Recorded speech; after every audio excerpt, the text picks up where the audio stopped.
Hello, welcome to EPG Pathshala. I am Dr. Anurekha Chariwag, Assistant Professor, Department of Sociology, Savitribai Phule, Pune University. I coordinate the paper on Sociology of Gender. Today we are going to discuss the module Standpoint Theory. In this module, we will look into the history and development in terms of the standpoint theory. We will also understand it, especially in terms of feminist standpoint theory, and also look into the basic concepts. In this module, we will also explore the background, especially in terms of the emergence of gender, sexuality studies, and how it emerged and how that has an impact on the way standpoint theory has been constructed. At the end, it will also deal into issues of epistemology, methodology, theory, and what does it mean.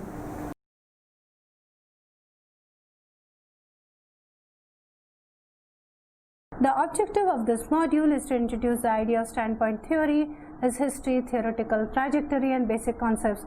Throughout the chapter, you will also find questions raised that will act as mental exercises for you to aid understanding and application of the theory. Standpoint theory represents the feminist response to and reworking of Marxian ideas of historical materialism and class consciousness. It recognizes that knowledge has a socio-economic base and should not be disassociated from its historical context. Knowledge, this theory argues, is political, social, and community based, and that scholarly curiosity, research, and exploration are rarely ever neutral and innocent. Consider this: if science, medicine, and pharmacy are benevolent social sciences concerned with control and eradication of diseases and with health and well-being of all, why are human beings in the third world uses guinea pigs for drug trials? Why were phrenology and social biology considered sciences when the chief objectives seem to be gathering evidence about the physical, intellectual, and ethical inferiority of non-white races and women? Why is Ada Lovelace, the mother of the scientific computing, not a household name but Thomas Edison is? Edison is famous as much for his inventions as he is for his unethical business practices. Why we never hear about women artists and authors of the Renaissance? In India, why do many uncritically accept the colonial categories of scheduled tribes and sexual acts against the order of nature? Who decides what nature is, or what is natural? Who studies it? If you have ever taken a step back in the process of mastering a knowledge or a skill such as mathematics, literature, sociology, or computer programming and wondered about the masters of that knowledge, visible and famous scholars and researchers that wrote canonical texts or credited with creating a field of study, you might have wondered about standpoints. Chances are you were asking yourself some questions. Standpoint theory asks as well without knowing about this theoretical tradition. To expand your knowledge about this theory, let us start by understanding its own history and context. Section 1. History, development, and some major theoreticians. Standpoint theory was developed during and after the civil rights, feminist, and other self-determination and anti-establishment movements of the 1970s United States. These movements pushed, among other things, to acknowledge the relationship of knowledge, power, and experience. Standpoint theory was developed in recognition of how identity shapes knowledge. Normative analysis of knowledge and the study of knowledge production involve taking a step back from the content of knowledge to examine its context, norms, and practices, and interrogating the basis of justification of knowledge claims. The study of knowledge production is named as epistemology, which is essentially a philosophy of knowledge. Standpoint theory started to come on its own with the writings of authors who challenged the androcentric, Eurocentric, and heterosexist notion of what knowledge is and what is normal. In Western epistemology, there is a pivotal understanding that it is possible to provide a universal, objective, and abstract account of knowledge and scientific inquiry. This epistemology does not recognize the socially situated nature of knowledge and science. It pretends that scientists are unbiased, unprejudiced, and detached from any social or political context, that they are knowledgeable, hardworking individuals trying to discover, invent, solve problems, and answer questions about what is.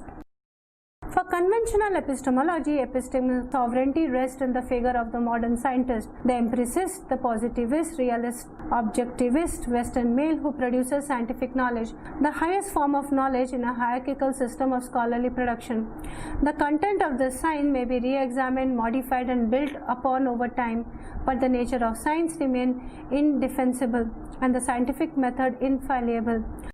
Conventional epistemology raises many questions. What is knowledge? What is justification? What are the necessary, sufficient and ideal conditions of knowledge production? What makes knowledge consistent, reliable and valid? Thus, it is normative and analytical project. The answer to the aforementioned questions often point out at a subject. Here we mean subject as a conscious actor. Embodied, here we mean a subject as a conscious actor embedded in a symbolic systems of knowledge and language, not subject of grammar or your favorite subject in school, that is neutral, normal, standards recognized.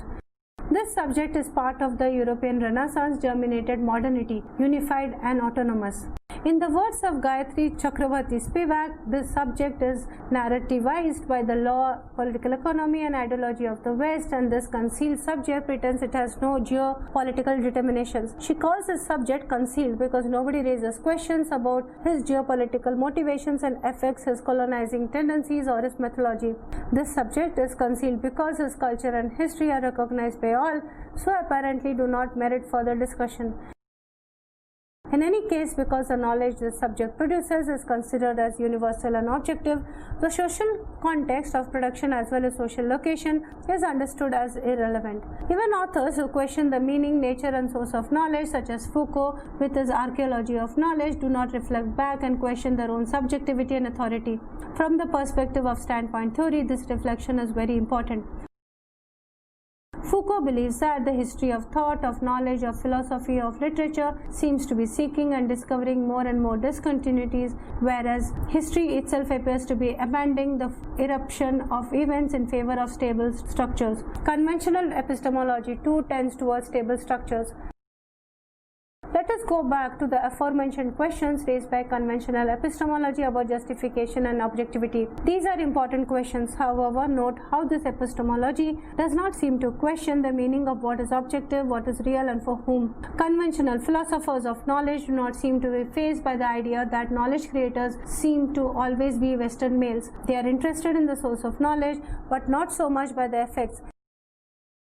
Even in investigating the source, they follow a certain logocentric assumption, the primacy of written words and speech and language, without asking why some languages are primarily considered as languages of knowledge and scholarship. What about the social groups that have no access, no intellectual capital, no say in the knowledge production that directly affects their lives? What about the social context of knowledge? What about empirically tested fact that knowledge production is often a result of collaboration between many people?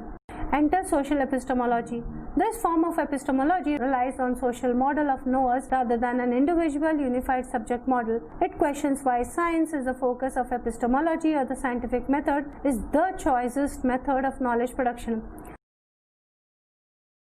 Feminist philosophers of science and epistemology, feminist scientists and political scientists, and feminist scholars from varied fields such as sociology and economics have questioned, confronted, and recreated epistemology so that it embodies transparency, honesty, and social justice. Feminist standpoint theory is the result of this radical reconfiguration of what knowledge is and also what it can be. The idea is to minimize harm and to maximize social justice. Social epistemology is more inclusive, embodying a recognition of oppression, including epistemic oppression of hitherto marginalized social groups whose contributions to knowledge are unrecognized and who have often been barred from knowledge production, often used as objects of study. Who are these social groups? Do they still exist in India, in the world? Who comes to mind? Whose standpoints are recognized and whose aren't? While you ponder on these questions, let us turn the discussion to Karl Marx, who you have likely to have studied in your classical sociological traditions course. Remember how Marx roots social reality in production relations, theorizes about material economic base, structure of society, and bourgeois proletariat divide. Marx argues that modern industry has converted the little workshop of the patriarchal master to the great factory of industrialist capitalists. Masses of laborers crowded into the factory are organized like soldiers. As privates of the industrial army, they are placed under the command of a perfect hierarchy of officers and sergeants. Not only are they slaves of the bourgeois class and of the bourgeois state, they are daily and hourly enslaved by the machine, by the overlooker, and above all by the individual bourgeois manufacturer himself. The more openly this despotism claims gain to be its end and aim, and therefore petty, the more hateful and more embittering it is. The social position of the proletariat radically influences its knowledge of the world and itself. Proletariat, the working class, views capitalism from the standpoints of its operation and attempts to organize on the basis of this shared consciousness, this shared subjectivity of class struggle. Thus, class consciousness is a unique standpoint. Marx's theory of class consciousness differentiates between class for itself and class for itself. Nancy Hartstock, a feminist philosopher, derived some important lessons from standpoint from Marx's discussion of the same. She delineates that material life of laborers structures her understanding of reality, which is a kind of a dialectic epistemology, an interactive unity between self and the other, social and natural, mind and body. The bourgeois controls not just the means of materials production but also cultural and epistemic production. Within the proletariat standpoint and class consciousness lies inherent the possibility of a classless society. Hartstock took these arguments further to critique androcentric and phallocentric ideologies and institutions and acute critique of the capitalist heteropatriarchy. Hartstock calls this critique a feminist standpoint. Hartstock's work is among the pioneering feminist critiques of Marxism. Note that critique does not mean rejection but rereading and radical revisioning. Critique that points out that Marxist ideology understands laborers as naturally male and while discussing patriarchy does not forward a strong critique of it. Hartstock discusses women's work in terms of the sexual division of labor as well as dual labor of contribution to subsistence and childbearing. Women's reproductive labor is very different from the labor of the male workers, and this points at the possibility of unique standpoint. Thus, the male worker in the process of production is involved in contact with necessity and interchange with the nature as well as other human beings, but the process of production of work does not consume his whole life. The activity of a woman in the home as well as the work she does for wages keeps her continually in contact with the world of qualities and change. Her immersion in the world of use in concrete, many qualified changing material processes is more complete than his. And if a life itself consists of sensuous activity, the vantage point available to women on the basis of their contribution to subsistence represents an intensification and deepening of the materialist worldview and consciousness available to the producers of commodities in capitalism, an intensification of class consciousness. This is a radical revisioning of what a class consciousness can be. An application of this unique standpoint could be in the way Canadian sociologist Dorothy Smith argued that women sociologists have a different and valuable standpoint, one which is ignored within the discipline. This is because the profession of sociology is predicated on a universe which is occupied by men and is still itself largely appropriated by men as a territory. Sociology is part of the practice by which we are all governed, and that practice establishes its relevance. The institutions which lock sociology into the structures occupied by men are the same institutions which lock women into situations in which they find themselves oppressed. She is thus arguing that sociology could study a patriarchal society while operating within that patriarchy. That the way the profession is organized is not much different from the way any scholarly profession is organized, and indeed the way labor market is organized. It follows a certain male logic and privileges the male viewpoint and work. The way sociologists understand capitalism or patriarchy is largely determined by the gender and class. Dorothy Smith wrote this article in 1974. How much has sociology changed since then? Or has it? How does gender, class, geopolitical location influence sociological and indeed all knowledge production? And what do you think? Race is an important factor in understanding the world as well as researching and writing about it. Patricia Hill Collins, in her book Black Feminist Thought, argues that black women as agents of knowledge or epistemic agents hold a unique standpoint. This standpoint, she says, is unique given the theory of African Americans in the United States. This standpoint, she says, is often the one that is silenced by philosophers, sociologists, and policy makers. Black feminist thought is a specialized knowledge created by African American women which clarifies the standpoint of and for black women. Black women's consciousness is created using an alternative ways of producing and validating knowledge. This knowledge put forth new versions of truth and aid in principal coalition building within a community silenced and marginalized by the very social institution, academia included. Race has been central to not just how social theory is developed and organized, but how the social sciences operate. Remember how the study of science was a central project in conventional epistemology. The emergence of feminist standpoint theory and feminist science studies created theories of social epistemology, and revealed how scientific knowledge under the guise of objective neutrality has often been racist and sexist. But again, this critique of science from a feminist standpoint is not a call to do away with sciences, but to hold it responsible and hold it to its own objective standards. Here, the notion of strong objectivity is something we explore in our next section on feminist standpoint theory. Section 2. Feminist Social Epistemology and Standpoint Theory. As you may have realized, feminist philosophers have made significant contributions towards the development of not just social epistemology but also standpoint theory. Social epistemology is a study of social and political dimensions of knowledge or information, a field that gained currency with the development of sociology of knowledge and critical theory. Feminist epistemology, including standpoint theory, was a political mission that aimed to include women in the traditional epistemological project, emerged a sophisticated critique of the traditional epistemological project, a critique that deconstructed and reconfigured scientific knowledge, reason, and authority. Feminist epistemology recognizes the myth of value-free, detached, universalistic, apolitical, gender neutral knowledge. Feminism often embodies uneasy tensions between institutionalization and radical liberation, accommodation and rejection, tradition and modernity, discipline and interdiscipline, politics of alliance and politics of difference, and activism and academia. Feminist epistemology too has to negotiate between appropriation and rejection of traditional epistemology, abstraction and groundedness, materiality, and a whole gamut of binaries instituted by a male-centric modernity. It has to negotiate questions such as, does epistemology address concrete concerns? Is woman or women a single referent? What happens when knowledge makers become their own subjects? Should feminist epistemology limit itself to gender issues?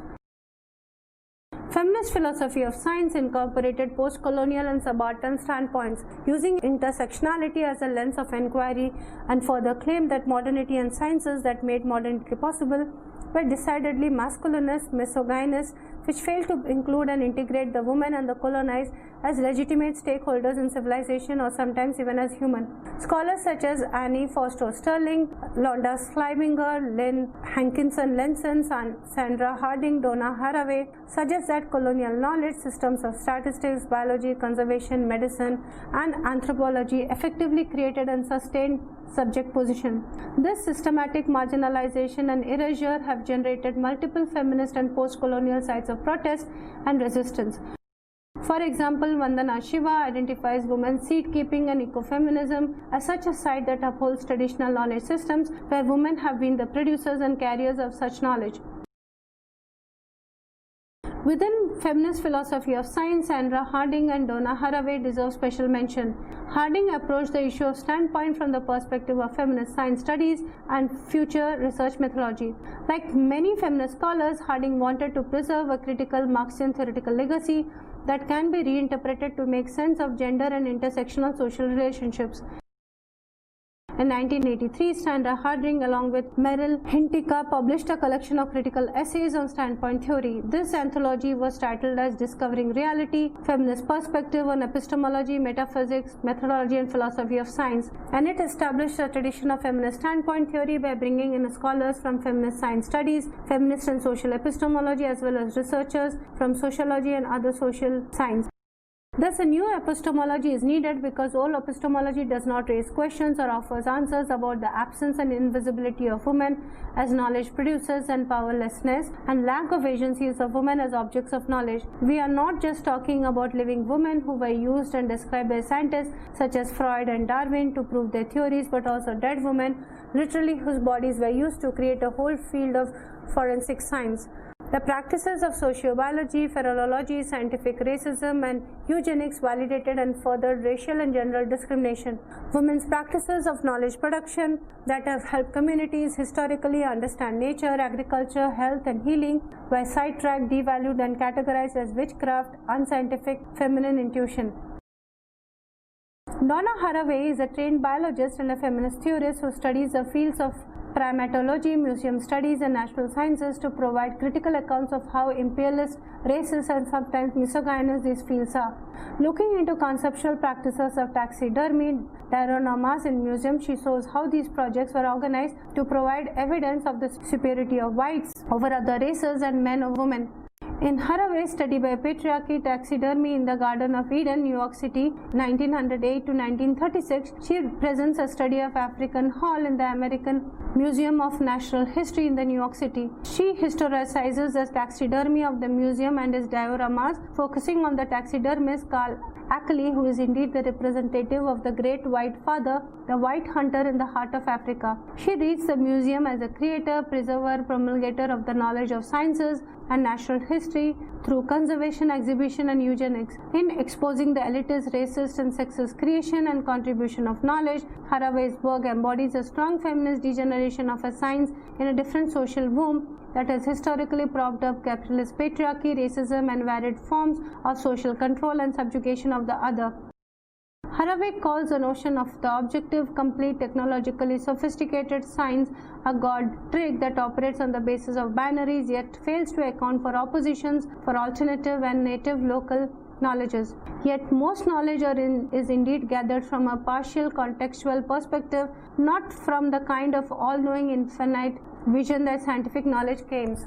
For Haraway, the logic of the standpoint is a way to conceptualize situated knowledge that embraces politics and epistemologies of location, positioning, and situating, where partiality and not universality is a condition of being heard.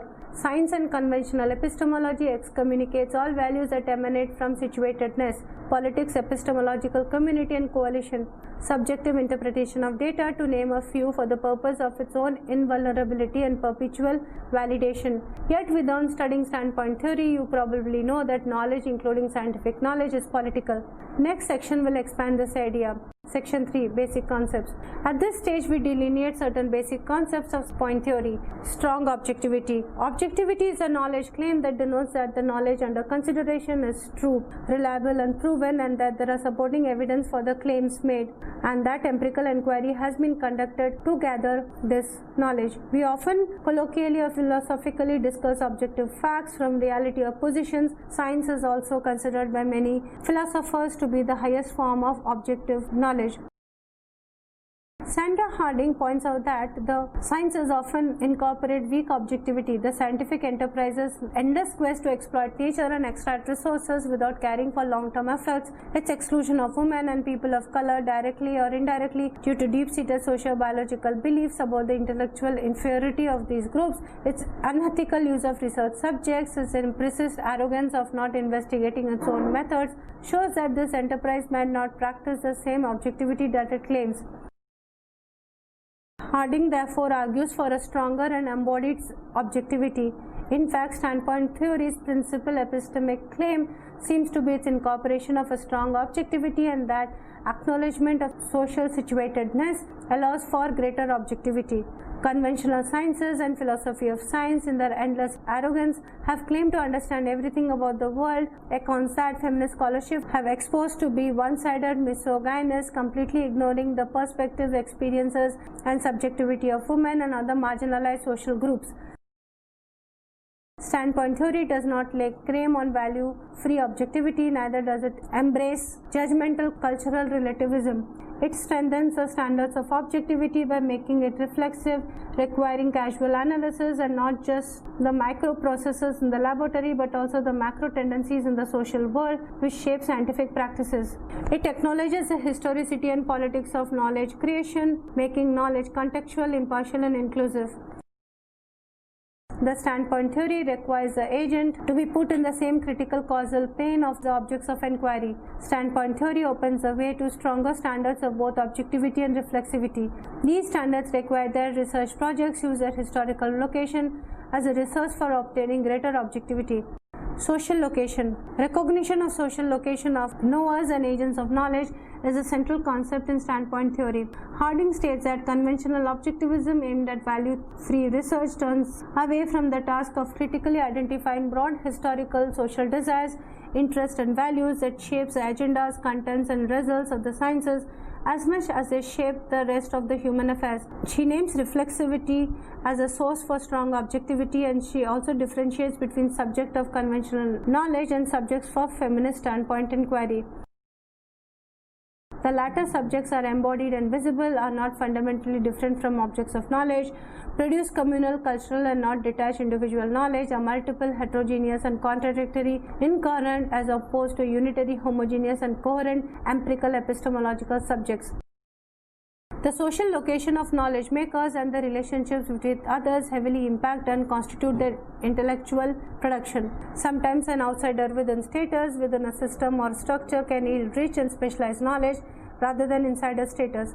A careful review of emerging black feminist literature reveals that many black intellectuals, especially those in touch with the marginality in academic settings, tap this standpoint in producing distinctive analysis of race, class and gender.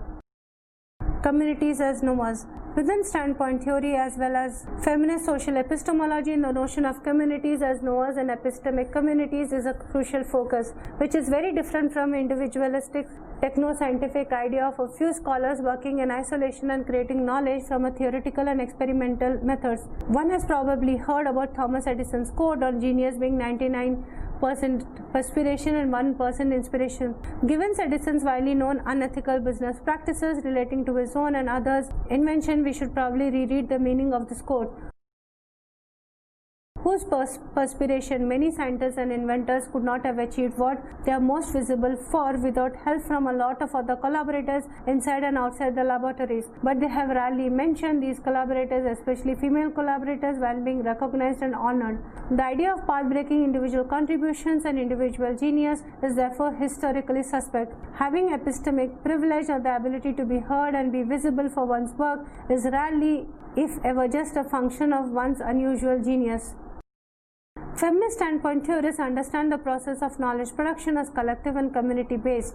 They tie the idea of epistemic privilege to epistemic communities. Feminist theories such as Lenson and Elizabeth Potter endorse the view of communities as knowledge producers. Communities are the primary generators, repositories, holders, and acquirers of knowledge. Knowledge can only be validated or legitimized in the context and standards of systems adopted by a community as right. In revealing the communal, historical and the contingent nature of knowledge, standpoint epistemology analyzes the process of micro-negotiations that give rise to epistemic decisions on physical and social sciences. Helen Longino also discusses the social nature of knowledge production, and she makes a case for socially constituted objectivity. How can this be achieved? Longino makes the following suggestions. Publicly recognized forums for criticisms of evidence, methods, assumptions and reasoning. Dissent and critique are not merely elements to be tolerated but should be resources for critical transformation. There must be publicly recognized standards by reference to which theories, hypotheses, observational practices are evaluated. These standards may vary across communities. Epistemic communities must be authorized by equality of intellectual authority. Consensus must be the result of a critical dialogue and deliberations and not the result of exercise of political or economic power. Notice that this community of knowers recognizes the situated nature of knowledge and opts for an explanation of knowledge production that is strongly objective.